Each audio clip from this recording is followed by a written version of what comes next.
Hey man, it's good to see you again, but haven't seen you. Good to hear from you again. I was surprised to hear from you, and thanks for thinking of me for this project. Man, what a pile of work! This was a huge project. Absolutely excellent. I printed that PDF out, and because I just don't like to read on a Kindle or on my tablet or whatever. And you asked for feedback, so I took the opportunity to proofread this and found some things that if you're interested, then you'll be able to incorporate. But I have some good news and some good news. The good news is this is a very impressive piece of work. I'll come back to that in a second. And then the other good news is to make it perfect, what little there is to do requires no further creative effort or any further composition. I think that if you removed some things, that it would be better. So that's the good news. You don't have to do any more creative thought, any creative work, any more research. Yeah, there's very little to do. I think I went through this in roughly a week, 10 days, maybe less than 2 hours a day. So if you really sat down and went through the notes that I made, it would be less than 3 days of picking through it. This thing would be flawless. Now back to the first compliment. I thought this was really great. It's a subject that I knew very little about, and so it was captivating, and I learned a lot from it. But as far as writing goes, the writing kept me in the story mostly. I'll tell you about a few little things that were distracting to me, but the book was captivating. The goal is for the writing to be invisible, and so that you feel like you're in the story, in the narrative, that you're at the locations, feeling the feelings.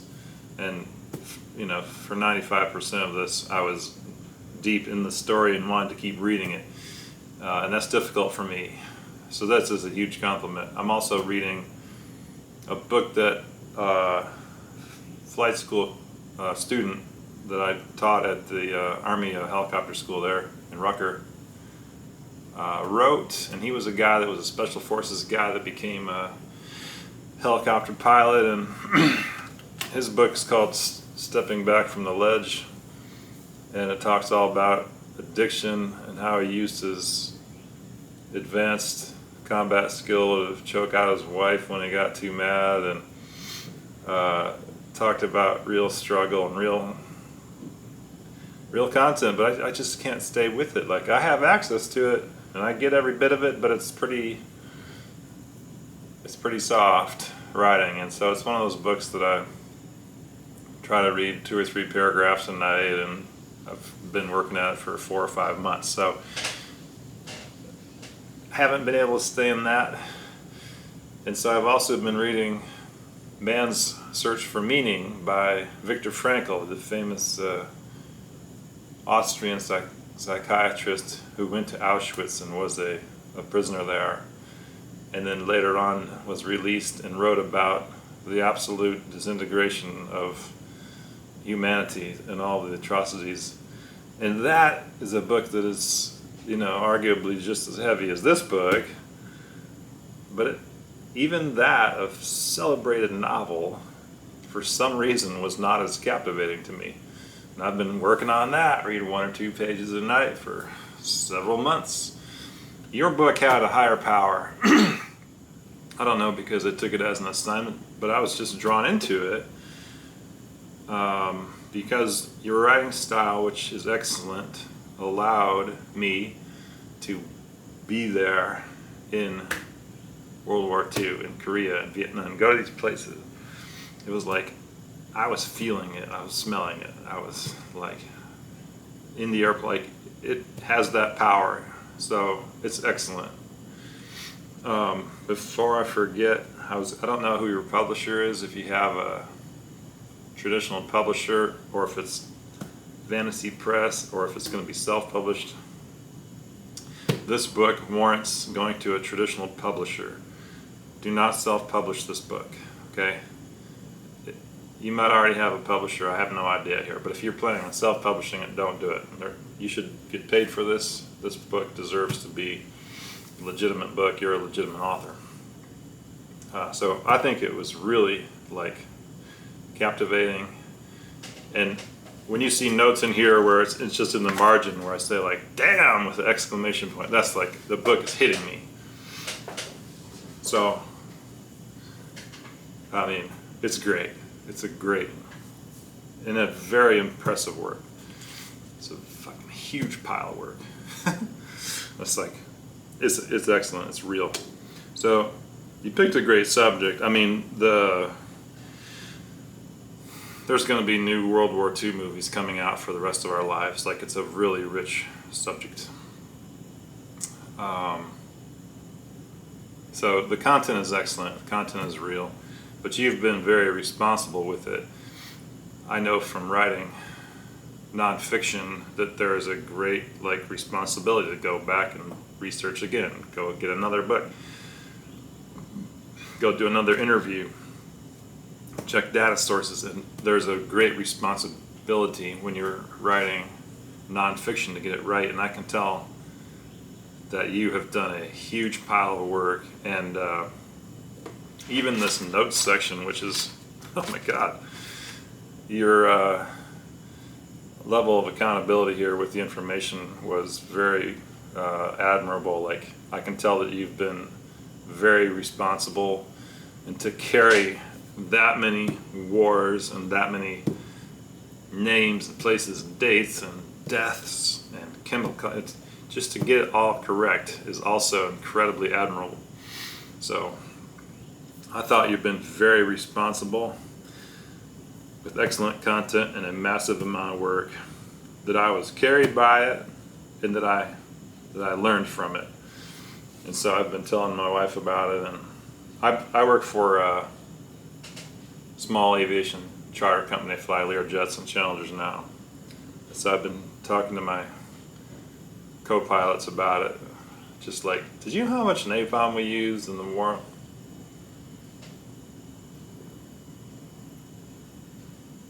But I never knew any of it. Like, if you asked me about napalm before I read this, I would say, yeah, I think we used napalm. We used a little bit of napalm in Vietnam, I know that. You know, like, but I didn't know about all the stuff with General LeMay, all the stuff in Japan preceding Hiroshima. It's like, man. So, great subject. Now,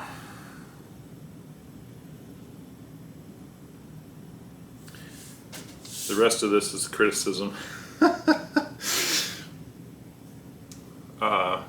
The main message is, this is a fantastic piece of work, and this, as you already know, if you've already done this much work, this is a normal part of the process. I think when I wrote War and Coffee, I mean, I wrote it for 10 years. I kept on writing it and rewriting it, to give it to another relative, get their comments and rewrite it. Every time I gave it to somebody, I probably gave it to 12 people or more. And I gave it to smart readers. Like, my dad is a smart reader. He's the kind of guy that read a book every 2 weeks for his whole life, like a huge reader. But he's not the kind of person that give a great deal of feedback. He said, "Yeah, that's great, son." Like, not a great deal of literary feedback. He pointed out one or two things in the book that I changed. But my in-laws, Amy's father and Amy's mother, very smart, very prolific readers, and both educators that gave me very useful feedback. Specifically, though, I've got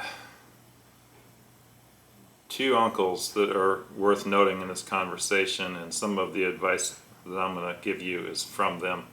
One, my uncle Steve has written 34 books. He's been getting books published for the last 6 decades. He's got a huge fan base. He sells lots of books, hardcover, paperback. He teaches writing classes. He's a person he has a great deal of commercial success. So some of what my notes come from him. Second person I'll mention is my Uncle Doug, who has a Doctor of English Literature. He's a Doctor of Writing. He's only published 2 books in his lifetime, but he's taught writing for his entire career. And so, in both of those cases, it was tremendously fascinating to get their feedback. They gave me probably the most commercial feedback and the most educated feedback. The third person that I'm remembering now is General, who was the character in War Machine. Did you ever see the movie War Machine with Brad Pitt? He's portraying General Stanley McChrystal. I arranged an interview with General McChrystal. It was a Zoom meeting. Spent 45 minutes with him, one-on-one. I sent him War and Coffee. He read it. And then we got to do this 45-minute Zoom meeting. Now, because of his notoriety, he's also got five or six books published. And he had good advice, all from a very military perspective. So all 3 of them are very heavy-duty authors with very real, not stylistic, but like hardcore advice for commercial writing or what's correct in the literary sense. There was 8 or 10 more people that, a lawyer friend who's super smart, but those were very significant points in my own experience where I sent the manuscript, it came back with all marked up. And in every case, they were right. The thing that they were recommending was like, oh man, this makes the book much more powerful, much more hard-hitting. All right. I'm going to mention briefly Stephen King. I would recommend this book to you that he wrote. It's called On Writing.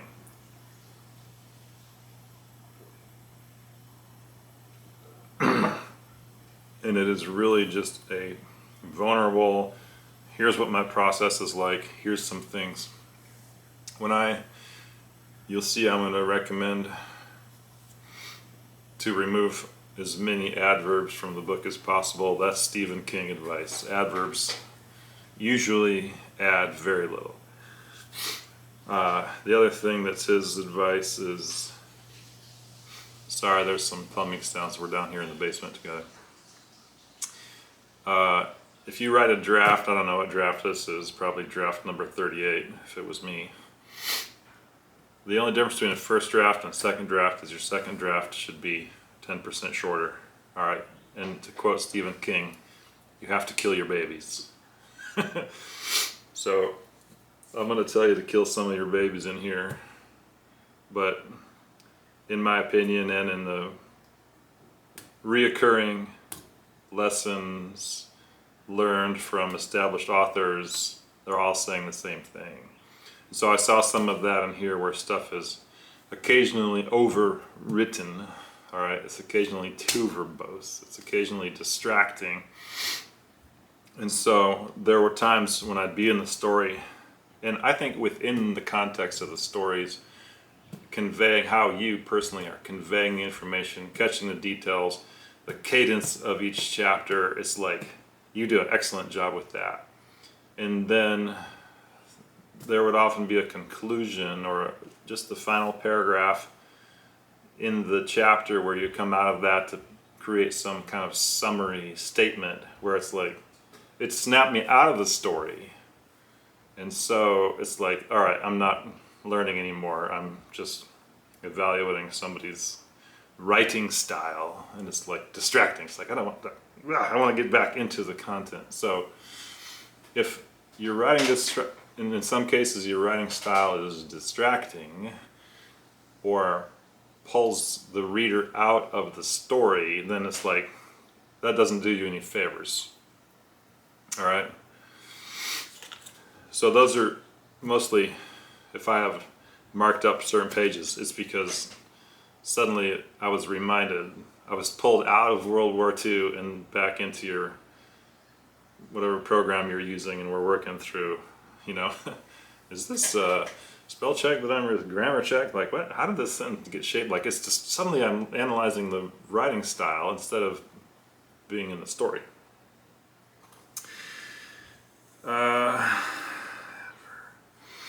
All right, so I talked about adverbs. The book, I don't know if it's too long. When I was writing War and Coffee, I realized on using Microsoft Word that the word count I saw was down there, and it was 50,000 and it was 60,000. And I started thinking, this is the measure of whether or not I've written a good book. Oh, how big should a novel be? 70 to 100,000 words, or another source would say 80 to 150,000 words, or your novel can be 500,000 words if you want it to be, whatever conveys the story the most efficiently. But I got in my head that 70 to 100,000 words was the standard. And for me, I don't know about you, your education, nothing. For me, I barely graduated from high school. This is the highest education that I ever had, and I wasn't very good at it. And so to be at the point where I was writing a book, and I have written before, I've written a couple of magazine articles that have been published, but low-level stuff, like Flying Magazine, like nothing, not New York Times or Newsweek or anything. But to me, feeling accomplished was to say that I had a bigger and bigger word count. I got stuck in that for a while, and after a while I realized that my book was over 100,000 words. I thought, oh, I really am somebody.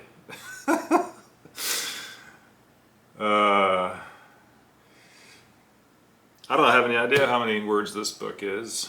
I know that I was able to read it really fast for myself. But after Korea, after Vietnam, going to Operation Iraqi Freedom or wherever it went next, Desert Storm, and Afghanistan, and then Kosovo, and then Syria, and then it kind of gets more and more recent and shallower, not because the stories are any less valuable, but because the big one is World War II, and it was so rich, like half of it.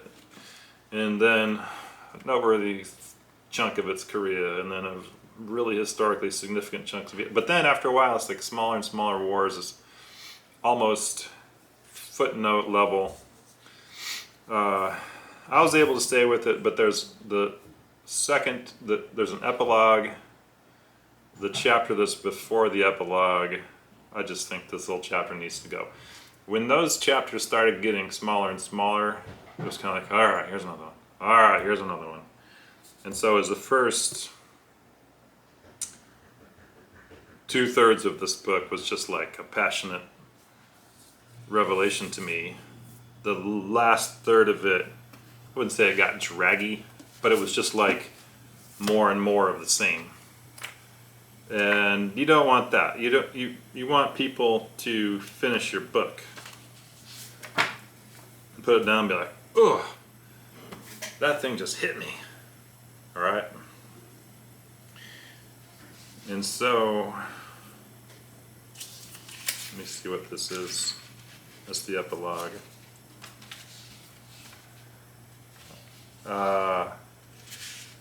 It's chapter 14, the Prometheus paradox. I mean, if you just pull that out, and read the book through to the epilogue, you won't be missing anything.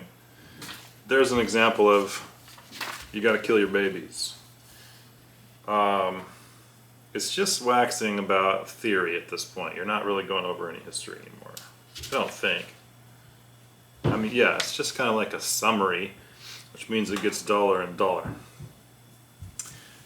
But is it too long? I don't know. There's a lot of cases where the tagline needs to go. And I made the same exact writing style. I bet you if I picked it up now, I'm years removed from it, and if I read War and Coffee, the final paragraph of each chapter, where there's great tendency to do creative writing and to connect that with the next chapter and create tension and lead in. There's a great tendency there to do that. But if you really just remove it and say, does the chapter feel like it's missing anything, or is it actually more hard-hitting? A lot of times you end up with something that just hits harder if you don't soften it up with this weird transition. Now, you're good at that. You're good at the transition thing. And so a lot of it I left in there because it works. If I crossed one off, like the final paragraph of a chapter, it's because it doesn't do anything except distract me and pull me out of the real content of the story. If the book if it's written great, you've achieved so much here. A, you have an admirable level of ambition because you finished this thing. B, you have been turned yourself into an authority on the subject. And you deserve the recognition for achieving such a monumental task. And as soon as it's published and it's out there, you'll have that feather in your cap. You're a published author. But another goal that's mixed in there is for people to say that you're a good writer. And you can't get that if you self-publish the book. Because anybody can self-publish anything. I want you to have the validation, all right, of a traditional publisher pays you because they think the book is good enough that they'll get to make money off of it. That means that you're a good author. So not only having the ambition of doing a huge pile of work, turning yourself into an authority on the subject, but much more subtle is being recognized as a good author. The vehicle of the story is how you write it, and if someone is pulled exclusively into the story and all they do is get the information, and at the end of it it's like they forgot what time of day it was and it's midnight and they just put the book down and now their mind is spinning, it's because the vehicle of the story was amazing. But every time there's something that pulls them back to the surface, I want you to get rid of that. If there's something that's distracting, that means you didn't work hard enough as an author. And there's a few things that are distracting. I've made notes of it. All you have to do is remove that stuff, and then this entire volume will just be a vehicle of information that, it's like when you get into an Uber, you don't even know what the last Uber was, what the make and model was, what the color was. You just know that you went from your house to the airport. The vehicle worked. You weren't distracted because it didn't break down and you spent time on the side of the road, or it didn't have a leaky roof and you weren't distracted by the vehicle. It just got you there, you know what I'm saying? All right.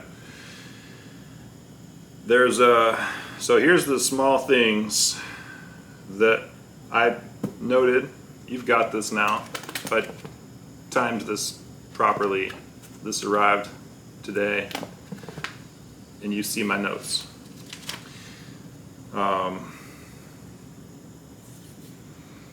So here we go. There's a thing called prose killers. My uncle Steve introduced me to that term.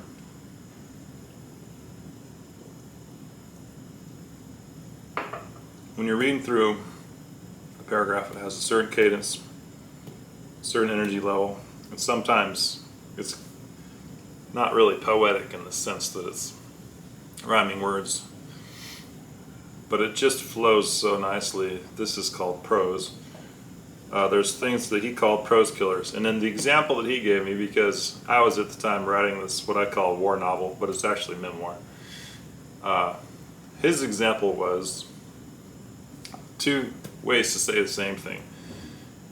And I'm quoting his words, I'm not making this up on the fly. He said, "The viciously whizzing shell went streaking through a foreboding sky as it rained terror on the troops on the ground before it struck Smalley's waiting and vulnerable body and atomized his flesh into a crimson mist that drifted across the lifeless landscape."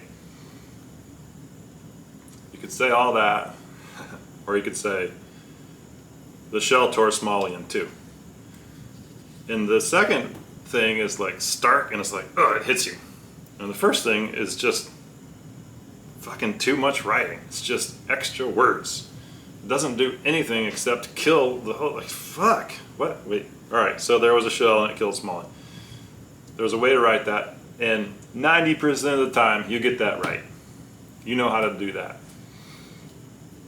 It's like when there's a paragraph that describes what's about to happen, then there's one sentence when it happens. Like that's a good example of how the writing should be concise.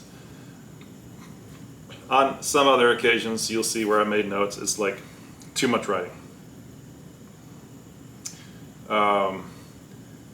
So prose killers is one. Double descriptors is another one. There are 200 examples in this book of having two or more descriptors before a noun. For example, the black, greasy smoke. Black, comma, greasy smoke. There's hundreds of cases in your book where it's multiple descriptors separated by a comma. In all cases, in almost every one of those cases, pick one or the other. In some cases, there's three. Like, everyone knows what color smoke is. And so if you read it without those, I don't know if those are called adjectives maybe. If you read it without those other descriptors in there, it reads more easily. The same message is conveyed, but you can read it faster, it's more concise, and packs a bigger punch. So you'll see when you have something, comma, something, something, I either crossed one of them out or I underlined them both and said pick one or the other. Because it's padding. You don't need any padding. In some cases you had exaggerations. Not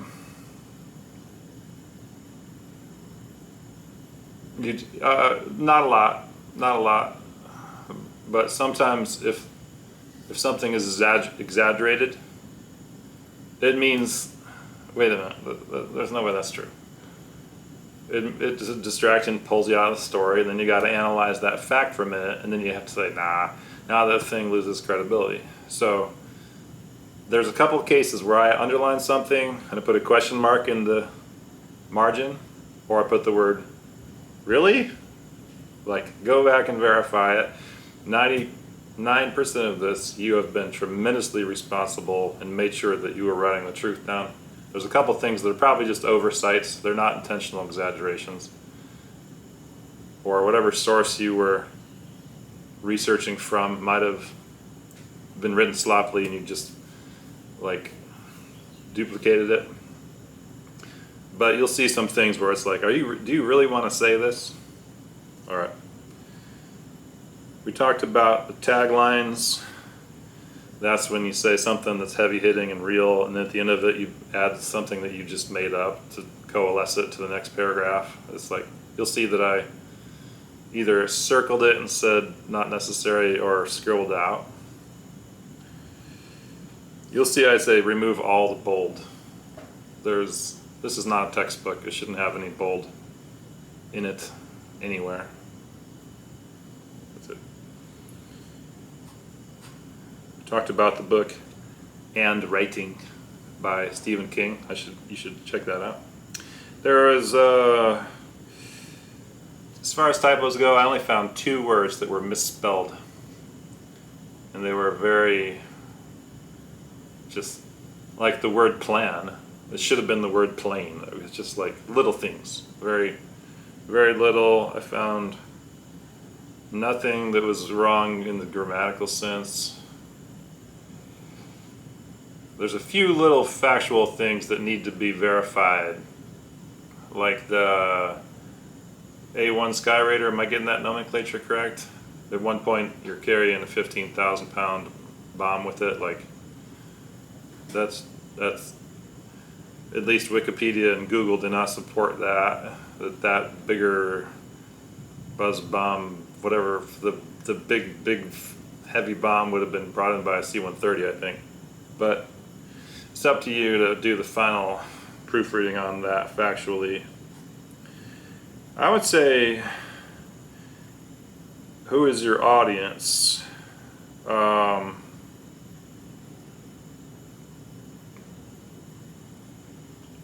Because some of the writing style hints maybe at a younger audience. I would think that your audience for this would be war buffs that are 40 years and older. And so one thing that was distracting throughout the book was the chapter titles.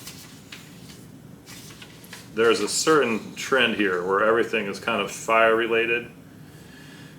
Human Fire, School of Fire, Annihilation, The Fire Blitz, Sulphur Island, Reign of Ruin, The Black Sun, Frozen Hell, River of Fire, Chemistry of Control, Silent Burn, like the Cold Burn, all of that's in the same. So yeah, you do have one suite of titles that all kind of fit together, but it was kind of like distracting because you use that, for example, the Silent Burn or the Cold Burn within the context of the chapter. If you say during this period the cold burn, the effect of the cold burn, is like, what the fuck is a cold burn? What is a silent burn? Like, are those just terms that you came up with to define an era?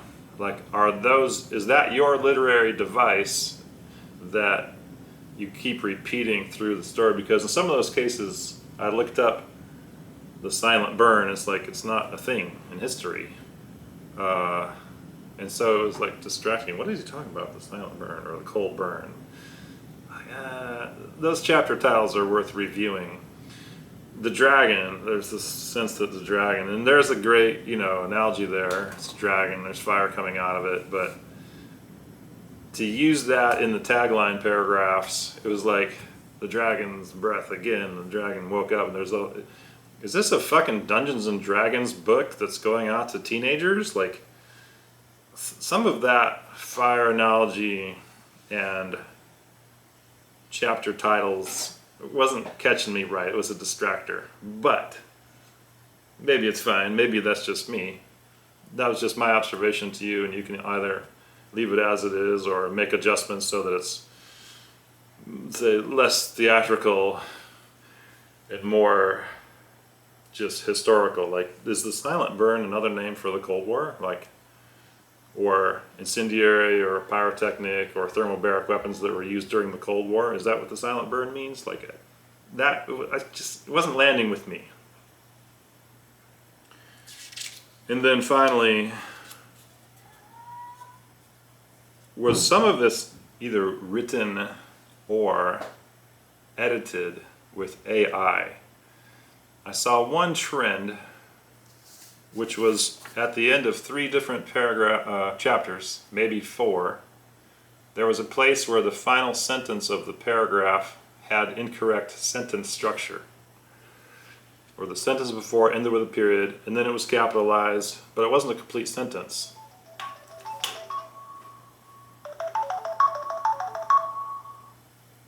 Hey, let me call you back. I'm in the middle of a meeting, okay? I'll call you back 10 minutes.